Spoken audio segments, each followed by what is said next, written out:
जय हिंद to all my respected aspirants. देखिए, एक वीडियो मैं आपसे शेयर करने जा रहा हूँ।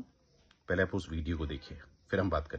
और अब यूपीएससी पेपर लीक के बड़े आरोप, कांग्रेस पार्टी की छात्र इकाई नीट पेपर लीक सीरियसली हुआ संक्रमता। और अब यूपीएससी पेपर लीक के बड़े आरोप, कांग्रेस पार्टी की छात्र इकाई national students union of India ने यूपीएससी पर गंभीर आरोप लगाए हैं। इस पर बातचीत करने के लिए हमारे साथ विनोद जाखड़ हैं, एनएसवाई के राष्ट्रीय अध्यक्ष। तो विनोद जी, आपने बड़े संगीन आरोप लगाए हैं यूपीएससी को लेकर। यूपीएससी का जो भी एग्जाम हुआ था उसको लेकर आपने सोशल मीडिया पर एक ट्वीट किया। आपने बोला 100 में से 82 क्वेश्चन एक प्राइवेट कोचिंग संस्थान के जो पेपर है, कोचिंग के जो नोट्स हैं वहां से आए। आपने सीधा आरोप लगाया कि यूपीएससी का पेपर जो है लीक हुआ है। क्या बुनियाद आपके साथ? देखिए, मेरे पास कुछ यूपीएससी के छात्र आते हैं और उनकी शंका यही है कि यूपीएससी के प्रीलिम्स के पेपर में एक अनंतम कोचिंग है, उसके कंटेंट 7 महीने का कंटेंट है। मैं आपको दिखाना चाहूंगा कि ये कंटेंट है अक्टूबर महीने से, जो 2025 में और 2026 तक अपलोड किया गया यूपीएससी एग्जाम से जस्ट पहले तक का। इसमें वो सारे क्वेश्चन हैं जो प्रीलिम्स के एग्जाम में आए और वो उन क्वेश्चन की 100 में से 82 संख्या है। वो 82 क्वेश्चन 100 में से प्रीलिम्स में आए हैं। फिर एग्जाम हो जाता है 24 मई को। 26 मई को कुछ छात्र जाते हैं और उनसे मिलते हैं और उनका ये कंटेंट मानते हैं। तुरंत प्रभाव से आनंद फानन के अंदर जो है वो अपने कंटेंट को अपडेट कर देते हैं। अपडेट की आवश्यकता क्या पड़ी? वो डायरेक्ट क्यों? अब जब जाएंगे आप वहां पे कंटेंट देखेंगे अनंतम कोचिंग की साइट पे, तो 2 मई 2026 में कंटेंट आपको मिलेगा। उसकी कॉपी हमारे पास ये है, पहले जो अपलोड था। फिर शक के दायरे में अपने आप खड़ा करता है कि आपको कंटेंट अपडेट की आवश्यकता क्या पड़ी। आज प्रतिस्पर्धा का दौर है। एक कोचिंग अगर एक भी बच्चा जो है दे पाती है यूपीएससी में सेलेक्ट कर पाती है तो उसका बढ़ चढ़ के प्रचार करती है। लेकिन आपकी कंटेंट के 82 क्वेश्चन आए और आप एप्रिशिएट करने के बजाय उसका एडवर्टाइजमेंट करने के बजाय डरे हुए हैं। ये भी बड़ा सवाल है। फिर हमने इसकी जांच पड़ताल और की तो कुछ लोगों ने बताया कि ऐसे कुछ कोचिंग वाले करते हैं जो बैक डेट में जाकर एडिट कर देते हैं।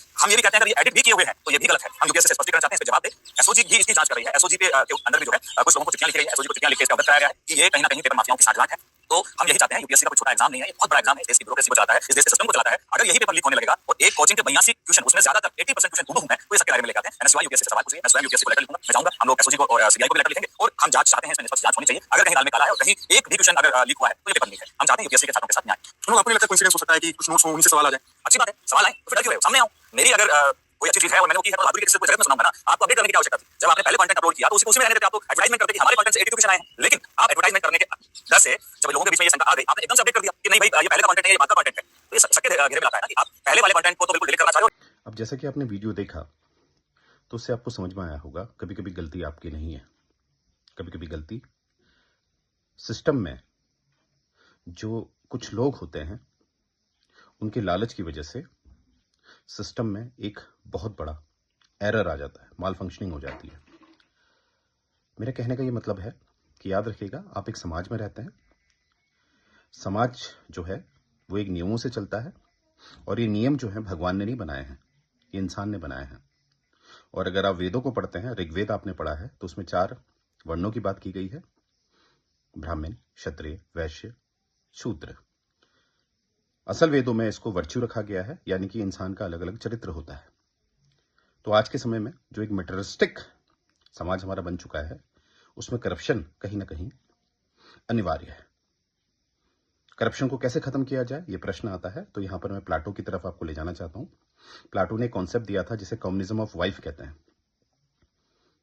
अगर आपने पढ़ा है तो आपको पता है, दिखता ये थोड़ा अलग सा है, अजीब सा है, परंतु करप्शन तभी खत्म होगा जब आपको ये पता नहीं रहेगा कि आपका बच्चा कौन सा है। आई नो ये थोड़ा सा रेडिकल स्टेटमेंट है मेरा, पर करप्शन को खत्म करने के लिए सबसे बढ़िया जो जवाब दिया था वह हमारे प्लाटो साहब ने दिया था।